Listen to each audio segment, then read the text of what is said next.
कि हम जितने भी एम्स की बात करते हैं वो सब हम शो कर सकते हैं यहाँ पे। Quantity, origin, revenue and cost.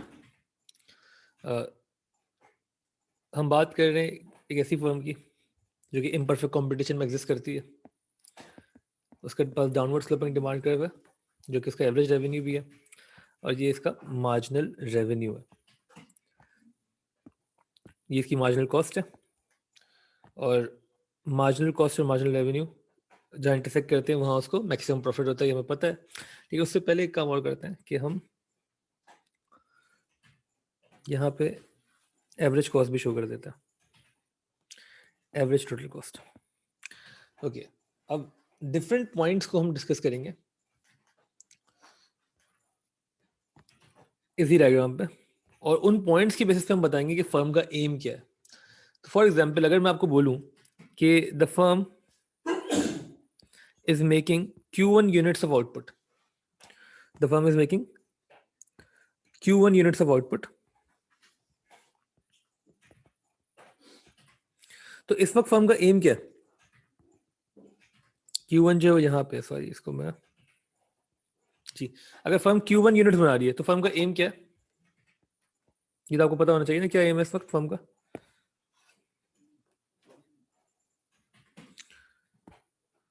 जी मुनाहिल, बिल्कुल ठीक है, प्रॉफिट मैक्सिमाइजेशन। ओके, ठीक है।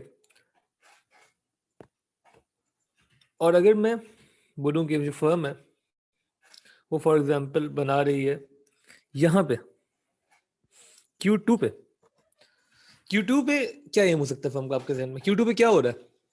यार अटेंशन चाहिए मुझे इस वक्त। मुझे बताएं Q2 पे हो क्या रहा है? डायग्राम में आप देख के बता सकते हैं इस वक्त Q2 पे क्या सिचुएशन है? और आप Q2 यूनिट बनाएंगे नहीं बनाएंगे वो एक अलग कहानी है, बट Q2 पे हो क्या रहा है?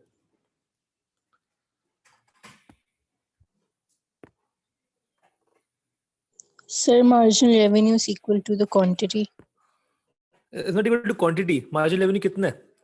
मार्जिनल रेवेन्यू इस वक्त कितना है? वो यहाँ से मिलेगा, लेफ्ट पे देखें कितना है?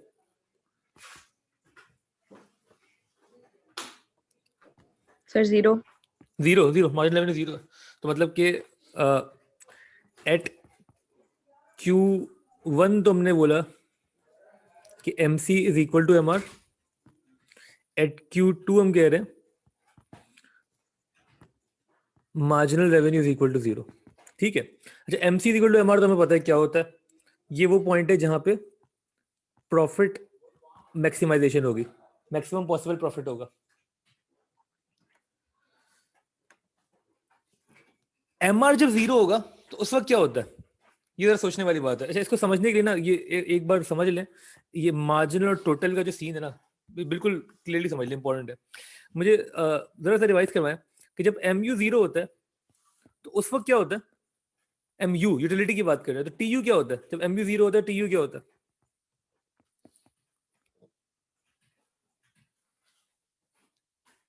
याद है कंज्यूमर बिहेवियर, मार्जिन यूटिलिटी जहां जीरो होगी टोटल यूटिलिटी वहां क्या होगी?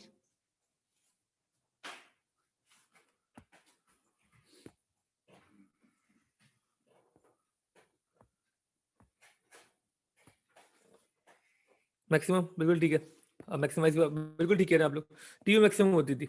और सिमिलरली अगर मार्जिनल कॉस्ट जहां जीरो होती थी वहां टोटल कॉस्ट क्या होती थी? ये बता सकता है? जहां मार्जिनल कॉस्ट जीरो हो जाए वहां टोटल कॉस्ट क्या होती है?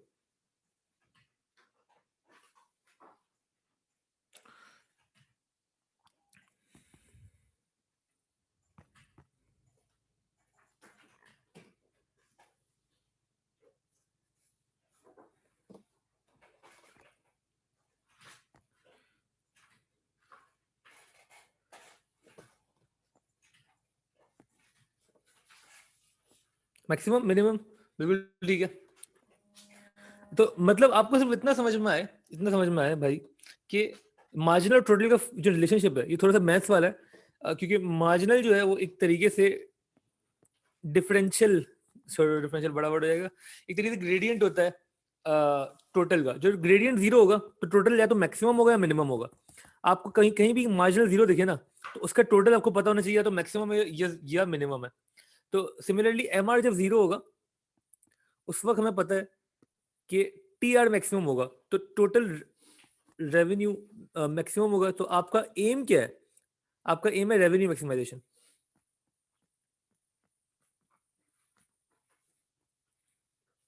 इसको लिख लेते हैं यहाँ पे, your aim at this time is revenue maximization. कभी कभार ये एम होता है कि हमें रेवेन्यू मैक्सिमाइज करना है। अच्छा, किस किस बिजनेस का एम होगा कि उसमें रेवेन्यू मैक्सिमाइज करना है, उसे प्रॉफिट से सरोकार नहीं है? सर जहाँ नंबर ऑफ कॉम्पिटिटर ज़्यादा होंगे। कह सकते हैं, ठीक है, ये भी ठीक है। लेकिन नॉर्मली आप देखें कि आपका एम तो ये होता है प्रॉफिट कमाना है। रेवेन्यू कमाना भी एक तरीके से लिंक करता है, इंस्ट्रूमेंटल मतलब ये लिंक करता है किस चीज को? प्रॉफिट्स को। तो you don't want revenue for revenue themselves, you want revenue for the profits. ठीक है, आप चाहते हैं रेवेन्यू ज्यादा हो ताकि प्रॉफिट ज्यादा हो। लेकिन अगर फॉर एग्जांपल आपका बिजनेस ऐसा है या आप काम करते हैं, इसकी एग्जांपल ना एक पास पेपर में आई थी जो बहुत अच्छी लगी थी, वो यही थी कि आप पब्लिशर हैं बुक के, सॉरी आप ऑथर हैं बुक के, ठीक है, और आपकी बुक जो है वो पब्लिश की है किसी ने, और वो बुक सेल करते हैं, कॉस्ट उनकी जो भी आ रही है, ठीक है, उन्होंने आपको बोला टोटल रेवेन्यू का certain percentage, for example total revenue का 10% वो आपको देंगे। तो आप क्या चाहेंगे वो कहाँ पे बने? ये उस फर्म जो आप पब्लिशर आपका, ये उसका चार्ट है, आप कहाँ पे चाहेंगे वो बनाए? Q1 पे बनाए या Q2 पे बनाए?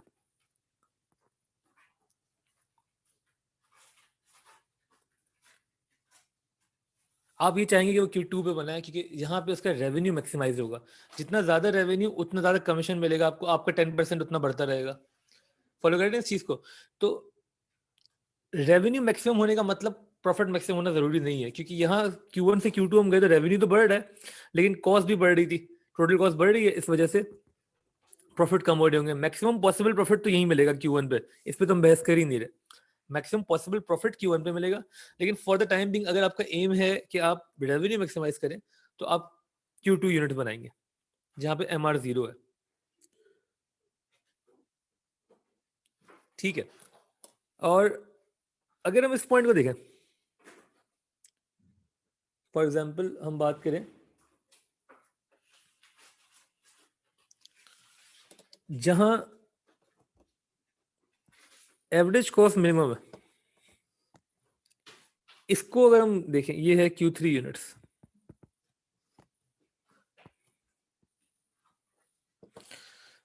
यहां पे क्या एम होगा अगर आपने Q3 बनाया? एट Q3 आप कह सकते हैं कि marginal cost is equal to average cost, है ना, क्योंकि marginal cost average cost equal है। तो इस वक्त कौन सा एम अचीव हो रहा है जब marginal cost average cost equal है? आप क्या है इस वक्त as a firm?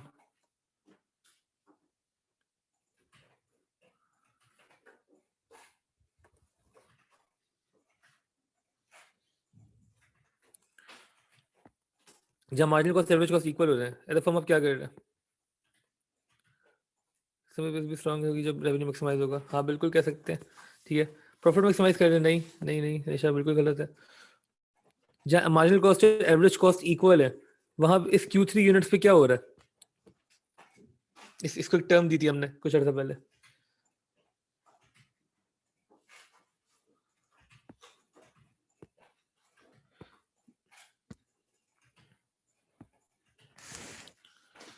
Ji Alishba, Habiba, Hazik, क्या हो रहा है यहाँ पे?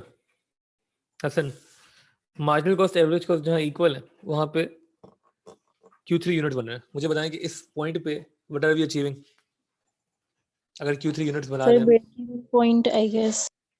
नहीं, sir productive efficiency. Productive efficiency, thank you, बिल्कुल, बहुत शुक्रिया।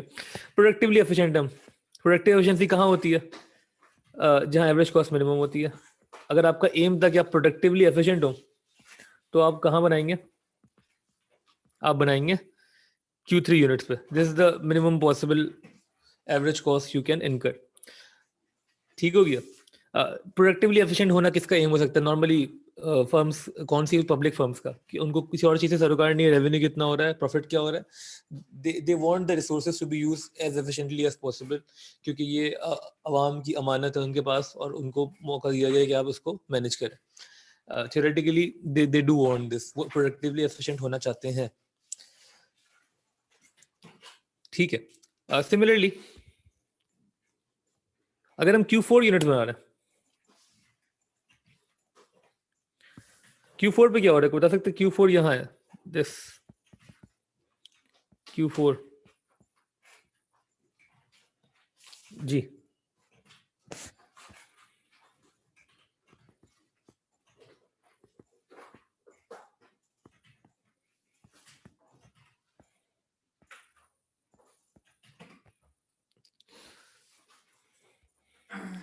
Q4 पे क्या हो रहा है?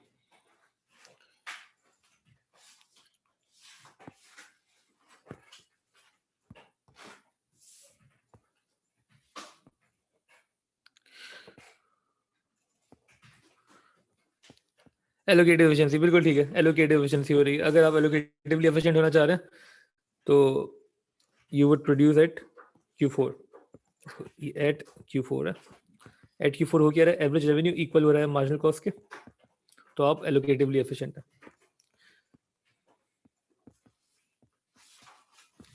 अगर एम क्वेश्चन आ गया ना, alternative aims of profit maximization का, और आपने इस डायग्राम के थ्रू सब कुछ समझा दिया, तो इससे बेहतर आंसर आप लिख नहीं सकते.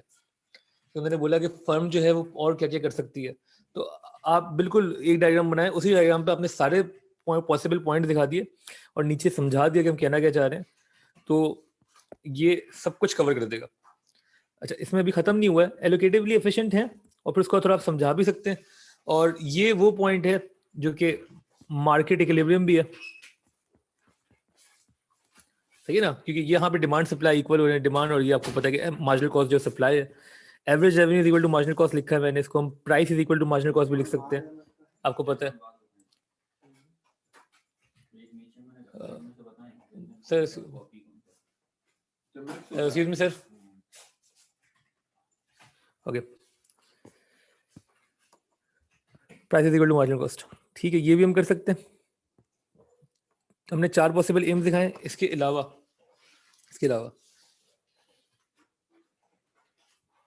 एक पॉइंट जो अभी तक आपको नहीं पता, वो भी मैं दिखा दूं. इसको हम कहते हैं Q5. Q5 पे क्या हो रहा है?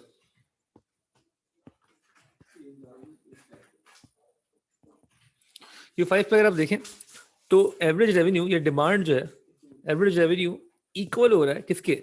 एवरेज कॉस्ट के. अगर average revenue equal average cost के, तो ये कौन सा एम अचीव हो रहा है? यहाँ क्या हो रहा है इस पॉइंट पे, कोई बता सकता है? ये हमने इस डायग्राम पे देखा नहीं अभी तक, लेकिन जी क्या हो रहा है, कोई बता सकता है? Break even. ब्रेक इवन, बेहतरीन, बिल्कुल ठीक है, ब्रेक इवन,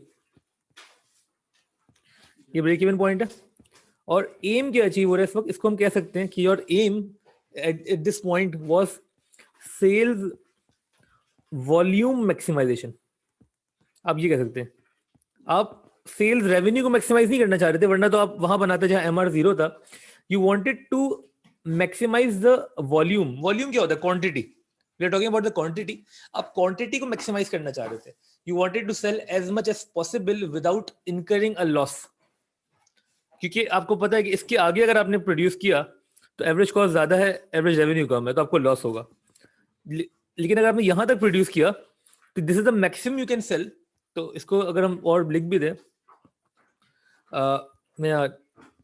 ये वो क्वांटिटी है, the maximum you can sell, a firm can sell without incurring a loss. और आप वो क्यों करेंगे? Why would you do that? क्यों करेंगे आप ये? क्या आपको लगता है ऐसी फर्म कोई होगी जो ब्रेक इवन पे जानबूझ के बनाए, जबकि वो कम यूनिट्स बेच के ज्यादा प्रॉफिट कमा सकती थी? ऐसा हो सकता है? अगर आप Q1 यूनिट्स बनाते हैं तो आपको मैक्सिमम पॉसिबल प्रॉफिट होता है, लेकिन आपने कहा नहीं, हम बनाएंगे Q5 units, we will produce at break even. क्या हो सकता है इसका पॉसिबल रीजन? सर उन्हें अपनी सेल्स को मैक्सिमाइज करना है. क्यों? Why do you want to maximize your sales volume? Why do you want to sell as much quantity as possible?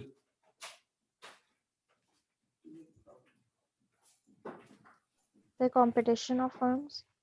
कह सकते हैं, एक आप चाह रहे हैं कि आप कंपटीशन में आगे बढ़ें, ठीक है। अच्छा, ये डिपेंड करता है कि फर्म इस वक्त है का, मतलब for example you are new firm, तो आपका उस वक्त शुरू में नॉर्मली यही एम होना चाहिए कि आप वॉल्यूम मैक्सिमाइज करें। मेरे ख्याल से तो यही होना चाहिए कि आप चाहें कि यार you would want yourself to be introduced to the whole market, so you would want to sell as many units as possible. आप चाहेंगे कि आपके जो गुड्स हैं मार्केट में डिस्ट्रीब्यूट हो जाएं प्रॉपर तरीके से विदाउट इनकरिंग अ लॉस। कुछ लोग तो लॉस भी इनकर कर लेंगे just to sell more units, क्योंकि वो उनको पता है कि लॉन्ग टर्म में प्रॉफिट है, मतलब लॉन्ग टर्म में अगर कस्टमर्स हमें समझ में आ गए तो eventually we can have an inelastic demand, हमारी प्राइस बढ़ सकती है, फायदा हो सकता है। शुरू में तो आप लॉस भी इनकर कर लेते हैं आप चाहे तो, लेकिन हम कह रहे हैं चले अगर हम लॉस से बचना चाह रहे हैं तब भी what is the maximum we can sell without incurring a loss, that would be the point where we are breaking even, क्योंकि ब्रेक इवन के बाद की जो कहानी है वहां पे लॉसेस बढ़ जाएंगे, ठीक है। तो you would sell Q5 units. Q5 क्या है? Sales volume maximization, quantity maximization. ये रेवेन्यू मैक्सिमाइज नहीं हो रहा। रेवेन्यू कहाँ मैक्सिमाइज हो रहा है? कोई बता सकता है डायग्राम को देख के रेवेन्यू कहाँ मैक्सिमाइज हो रहा है जल्दी से? सर जहाँ MR 0 है।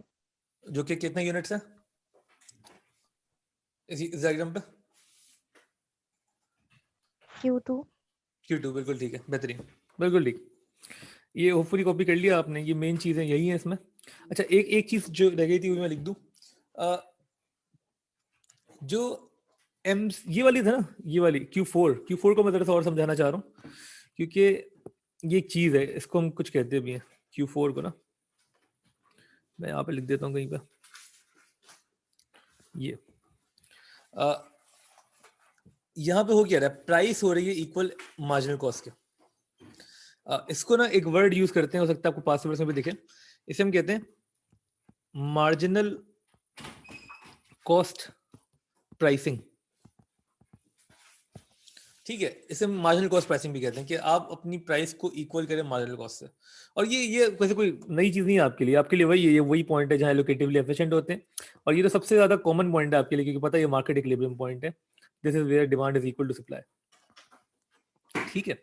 तो ये तो आपको पता है, ये ऑलरेडी इसका नाम बस एक नया नाम दे रहे हैं इसको हम, कि दिस इज इसको हम कहते हैं मार्जिनल कॉस्ट प्राइसिंग। ये हम नाम इसलिए दे रहे हैं क्योंकि गवर्नमेंट की जो इंटरवेंशन की पॉलिसीज हैं उनमें से एक पॉलिसी ये है, मैं यहाँ लिख देता हूँ जहाँ हमने पॉलिसी लिखी थी, कहाँ लिखी थी पॉलिसीज, ये जी नंबर 7 करके, कि गवर्नमेंट जो है वो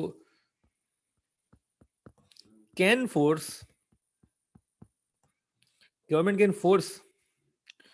a monopoly to become to follow marginal cost pricing। मतलब गवर्नमेंट चाहे तो, मतलब ये एक पॉलिसी हो सकती है, ये बेसिकली वहां आ जाएगा, कंपटीशन पॉलिसी में तो नहीं एग्जैक्टली, बट चलो ये हम नंबर 7 करके लिख दिया हमने। गवर्नमेंट ना जबरदस्ती बोलेगी मोनोपोली को कि नहीं आपने मार्जिनल कॉस्ट प्राइसिंग करनी है, आप जहां बना रहे थे वहां ना बनाए, आप तो नॉर्मली वहां बना रहे थे जहां लोगों को नुकसान होते हैं। हम दिखा चुके हैं मोनोपोली की डायग्राम में डेड वेट लॉस हमेशा आएगा, इम्परफेक्ट मार्केट की जितनी भी डायग्राम्स है उसमें डेड वेट लॉस आएगा, वो आपको दिख गया है। लेकिन वो डेड वेट लॉस एलिमिनेट करने का तरीका क्या है? अगर मुझे वो डायग्राम दिख जाए इस वक्त, हाँ ये नहीं ये तो कुछ और है। इम्परफेक्ट मार्केट हमने अगर जहाँ बनाई थी, नहीं ओके शायद क्लास में, जी ये डेड वेट लॉस, ये this diagram is true for all imperfect competition, right? चाहे मोनोपोली हो, चाहे मोनोपोलिस्टिक कंपटीशन हो या ओलिगोपोली हो, बस हमने कहा था कि डिमांड की इलास्टिसिटी वेरी करेगी, बाकी सब सही रहेगा। तो if the government forces the monopoly to produce at Q star at QA, जहां मार्जिनल कॉस्ट प्राइसिंग हो रही है, MC is equal to P आएगा, क्योंकि P जो एवरेज रेवेन्यू से आ रहा है, P1 पे बनाती वो मोनोपोली और QA यूनिट्स बनाती, तो डेड वेट लॉस एलिमिनेट हो जाता, ठीक है ना, यूनिट ज्यादा होते, डेड वेट लॉस एलिमिनेट हो जाता। तो गवर्नमेंट की पॉलिसीज में से एक पॉलिसी है कि वो फोर्स करे मोनोपोलीज को कि आप यूज करें मार्जिनल कॉस्ट प्राइसिंग, ठीक है। मार्जिनल कॉस्ट प्राइसिंग बेसिकली क्या है? ये वही है हमारे लिए कि this is the point where demand is equal to supply, average revenue is equal to marginal cost, ये वो पॉइंट है जहाँ पे सब खुश होने चाहिए, प्रोड्यूसर और consumer surplus should be maximised. तो ये सारी कहानी है। यहाँ तक क्लियर है? ये पूरी डायग्राम क्लियर है? ये सब पूरा एनालिसिस क्लियर है? तो बता दें, कोई कंफ्यूजन है पूछ लें।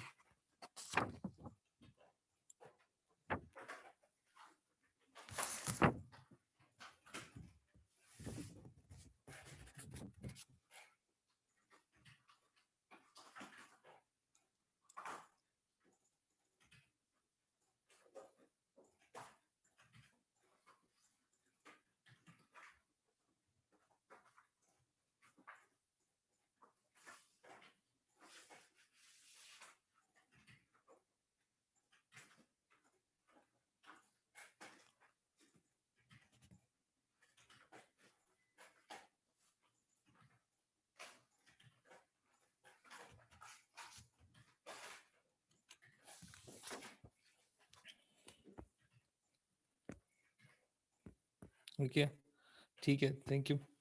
अच्छा, ओके, एक दो चीज़ें और देखनी है। ये जो alternative AIIMS of profit for a firm है ना, मतलब प्रॉफिट मैक्सिमाइजेशन के अलावा जो एम्स है वो तुमने बेसिकली देख ही लिए हैं। इनके एक दो नाम और यूज हो जाते हैं, वो नाम जो है वो मैं लिख देता हूँ ताकि आपको अंदाज़ा भी हो जाए और होपफुली आप उसको समझ भी सकें। एक एम जो और है इन सब के अलावा, वो एम जो है वो कहलाता है, आपको एम पता ही है बिजनेस स्टडीज में, वो है survival. Survival can be one of the AIIMS. अच्छा, जब सर्वाइवल हम देखते हैं ना, अगर मैं बात करूं for a monopoly, for example, for a monopoly if it wants to survive. अच्छा, मोनोपोली के लिए सर्वाइवल का वर्ड अजीब सा लग रहा है, क्योंकि यार मोनोपोली तो बहुत बड़ी फर्म है जो कि अकेले प्रोड्यूस कर रही है। तो what do we really mean by survival for a monopoly? We mean कि यार वो मोनोपोली रहे, वो और कुछ ना, मतलब उसमें और फर्म्स ना आ जाए, इंडस्ट्री में एक ही फर्म रहे। If you are a monopoly, you would want कि मोनोपोली ही रहे, आप नहीं चाहेंगे कि और फर्म्स आए। उसका एक आसान तरीका है, उसका एक आसान तरीका आपको बता देता हूँ। For example, this is your average cost, and ये हम बोल लेते हैं कि ये जो एवरेज कॉस्ट है, this is the average cost of a monopolist, monopolist of a monopoly. ठीक है, you are a monopolist and this is your average cost curve, जो कि बहुत कम है, बिकॉज ऑब्वियसली आपको इकोनॉमीज ऑफ स्केल मिल रही है, आप एक अच्छे से काम कर रहे हैं, बहुत नीचे है। ठीक है, अब एक न्यू एंट्रेंट है, वो आपसे टक्कर लेने आ रहा है, उसकी एवरेज कॉस्ट जो होगी वो कहाँ होगी? वो थोड़ी ऊपर होगी, यहाँ भी नहीं, थोड़ा और ऊपर करते हैं। तो न्यू फर्म है, कोई उसने रिसर्च टेक्नोलॉजी इतनी ज़्यादा इन्वेस्टमेंट नहीं की हुई, उसको नहीं पता कि how to work in the industry, अभी उसने R&D पे के ऊपर कोई काम नहीं किया हुआ। न्यू एंट्रेंस की नॉर्मली जो एवरेज कॉस्ट होती है वो ज़्यादा होती है। ठीक है, तो अब as a monopoly what should you do? और ये ना एक और सब टॉपिक है हमारा जो कि हमने अगला पढ़ना है होपफुली, वो इसको मैं इस चीज़ से रिलेट करूंगा उसी वक्त, लेकिन अभी ज़रा ये समझ लें कि as a monopoly what should you do. आप फॉर एग्जांपल, ये यहाँ से एक प्राइस आ रही है पी नॉट, ठीक है, अगर पी नॉट आपने प्राइस रखी है एज अ मोनोपोली, पहले तो ये बताएं कि क्या न्यू एंट्रेंट आपसे ज़्यादा महंगा बेच सकता है? न्यू एंट्रेंट क्या चाहेगा कि वो अपनी प्राइस आपसे कम रखे या ज़्यादा रखे?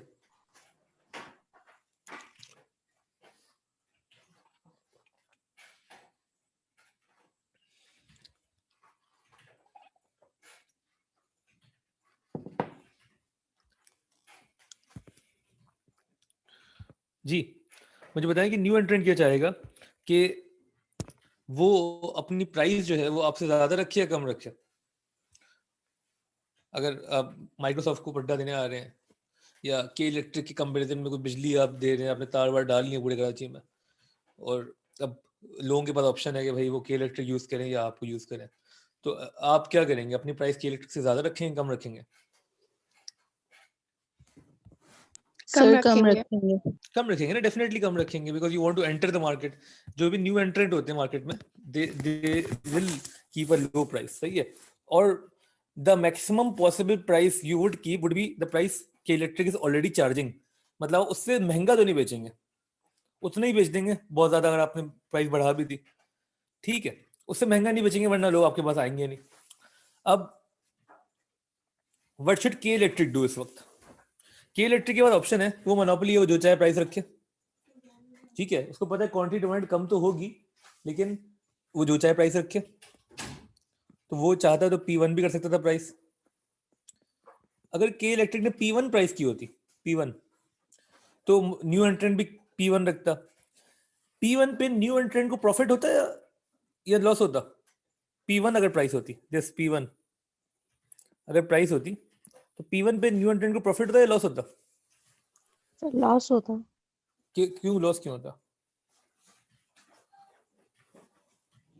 नहीं सर, प्रॉफिट होता है, एवरेज कॉस्ट कम है। बिल्कुल ठीक है, प्रॉफिट होता है, एवरेज कॉस्ट कम है, प्राइस ऊपर है और एवरेज कॉस्ट कम आएगी, ठीक है।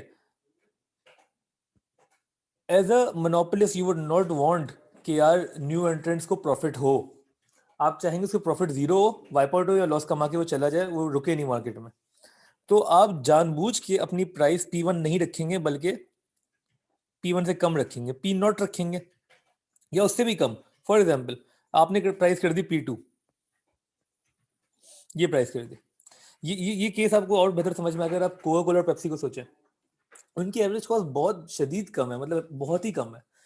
जो आप 50 रुपए की बोतल पीते हैं वो उनको 5-10 रुपए की दरमियान में कुछ पड़ती है, क्योंकि इतना उनका मास प्रोडक्शन लेवल है और कुछ भी कोई खास कॉस्ट है ही नहीं उनकी, ठीक है। लेकिन उनके कंपटीशन में कोई नया कोला आ जाए, वो बेचारा, उसकी एवरेज कॉस्ट ही इतनी हाई है, ठीक है, उसको पर बॉटल फॉर एग्जांपल 30 या 40 रुपीज लग रहे हैं, और इन्होंने अपनी प्राइस कम करके कर दी 35, और उसको 40 तो कॉस्ट आ रही है, वो कैसे बेचेगा? तो अगर P2 आपने प्राइस कर दी तो न्यू एंट्रेंट तो एग्जिस्ट ही नहीं कर सकता, वो बेचारा कॉम्पीट कर ही नहीं सकता। तो आप जानबूझ के अपनी प्राइस थोड़ी सी कम रखेंगे, इसको हम कहते हैं फॉर सर्वाइवल, फॉर सर्वाइवल। और इसको कहते हैं एक तरीके से ये जो वर्ड यूज होता है इकोनॉमिक्स में इसके लिए, वो है limit pricing. limit pricing, you limit yourself to a price just to keep the competition away, just to keep the new entrants away. तो आप the maximum possible price charged by the monopolist should be P0. Why? Because उस वक्त जो आपका new एंट्रेंट है उसको normal profit हो रहा होगा या जीरो प्रॉफिट हो रहा होगा, ठीक है। P0 से ऊपर कर दी उसने तो उसको प्रॉफिट्स होना शुरू हो जाएंगे, और बेहतर क्या है P0 से भी कम रखे, P2 रखे, अपने प्रॉफिट्स तो कम करेगा मोनोपोलिस्ट प्राइस कम करके, लेकिन दूसरों को आने नहीं देगा। ये डिस्कशन समझ में आई है? ये समझ में आई है बातें सारी? और इसको हम अगर वर्ड्स में डिस्क्राइब करना चाहें तो हम क्या बोलेंगे? The monopolist should keep, okay, should keep the price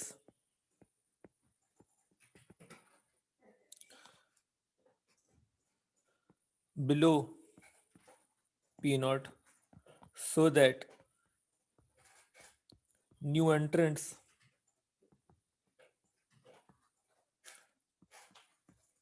cannot make supernormal profits. आप नहीं चाहेंगे कि न्यू एंट्रेंट्स सरवाइव कर जाए मार्केट में, तो बेहतर है कि आप अपनी प्राइस थोड़ी सी कम रखें।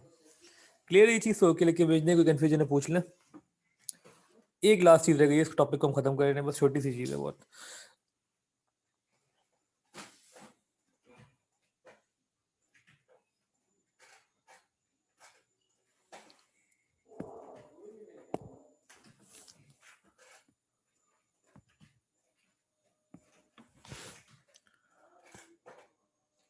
ठीक है जी, समझ में आ गई बातें? क्लियर ये चीज़ प्लीज ओके लिख के भेज दे, कोई कन्फ्यूजन है पूछ लें।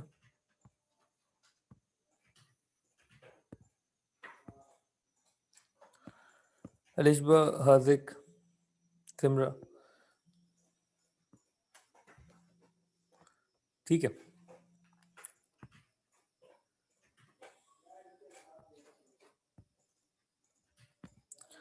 ओके, तो हमें लास्ट जो सर्व इसमें अल्टरनेटिव एम्स हमने देखे, ये तो सारे हमने डायग्रामेटिकली एम्स देख लिए।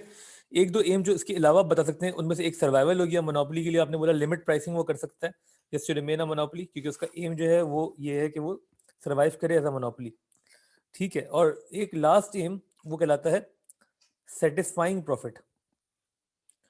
या इसको जैसे हम कहते हैं प्रॉफिट मैक्सिमाइजिंग, तो ये प्रॉफिट सेटिस्फाइजिंग।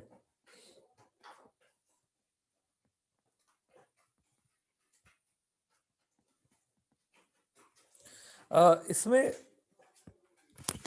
आप बेसिकली क्या करते हैं, you want to make a reasonable level of profit. आप एक रीजनेबल लेवल ऑफ प्रॉफिट कमाना चाहते हैं, आप ब्रेक इवन नहीं कमाना चाहते, you want to make some profit, but इसको मैं लिखता हूं द फर्म वांट्स, जो दो चीजें चाहती है वो, to make reasonable level of profits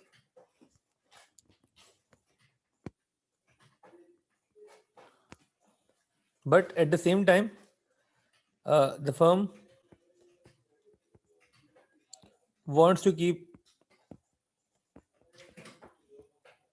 stakeholders happy। stakeholders कौन है? stakeholders में काफी लोग हैं। stakeholders में you have the government सबसे पहले, your customers, employees,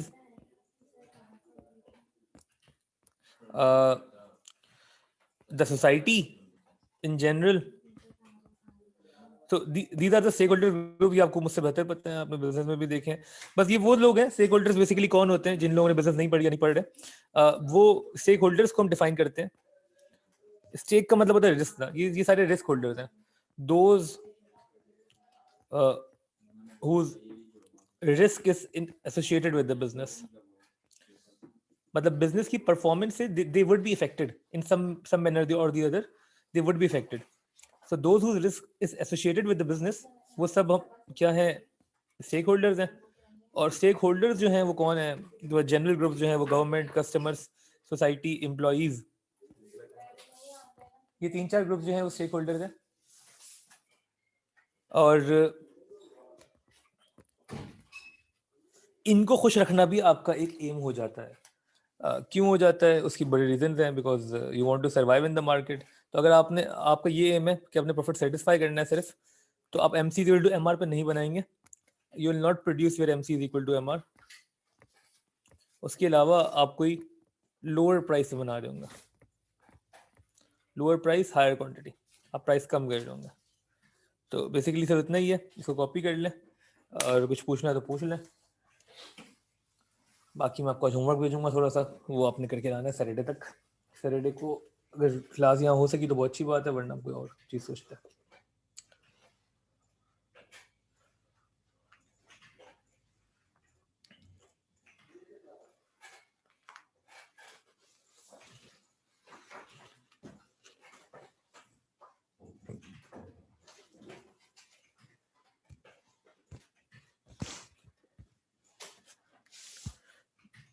ठीक है, क्लास में ख़त्म कर रहे हैं। अल्लाह हाफिज़।